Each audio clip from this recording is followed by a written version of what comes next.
பூமியில் தேவாமிர்தம் இருக்குதுன்னு சொன்னால் நீங்கள் நம்பித்தாங்க ஆகணும். உண்மையில் தேன் தான் அது.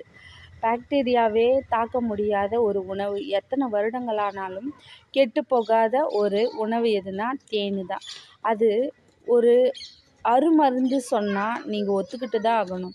தேன் சாப்பிட்றதுனால உடல் சுறுசுறுப்பாக இருக்கும். ரத்தத்தில் என்ன ஒரு மருந்து நீங்கள் கலந்து தேனோடு சாப்பிட்டாலும் உடனடியாக அது பிளட்டில் மிக்ஸ் ஆகும் அப்படின்னு சொல்கிறேன். தேனீக்கள் பொதுவாக உணவு இருக்கும் பகுதியை தன்னுடைய நண்பர்களுக்கு, அதாவது மற்ற தேனீகளுக்கு வாக்கில் டான்ஸ் மூலமாக தான் நடனமாடி அந்த திசையை காட்டுமா, உணவு இருக்கும் திசையை. 170 விதமான திரவியங்கள், அதாவது வாசனைகளை அதால் நுகர முடியும். அது ஒவ்வொரு பூவிற்கேற்றா போல் வாசனைகள் வேறுபட்டாலும் அதை அறிந்து கொள்ளக்கூடிய தன்மை கொண்டது தேனீக்கள் சொல்கிறாங்க. இதுக்கு 5 கண் இருக்குதாங்க. 5 கண். முதல்ல முன்னாடி இருக்கிறது 2 கண் பெரிய அளவில் இருக்குமா, மீதி சின்னதாக பின்னாடி இருக்கும் அப்படின்னு சொல்கிறாங்க.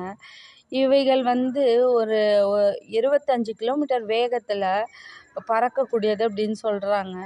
தேனீக்கள் எப்பொழுதுமே சுத்தமான காற்று இருக்கக்கூடிய பகுதியில் தான் தன்னுடைய தேனடையை முதல்ல கட்ட ஆரம்பிக்குமா.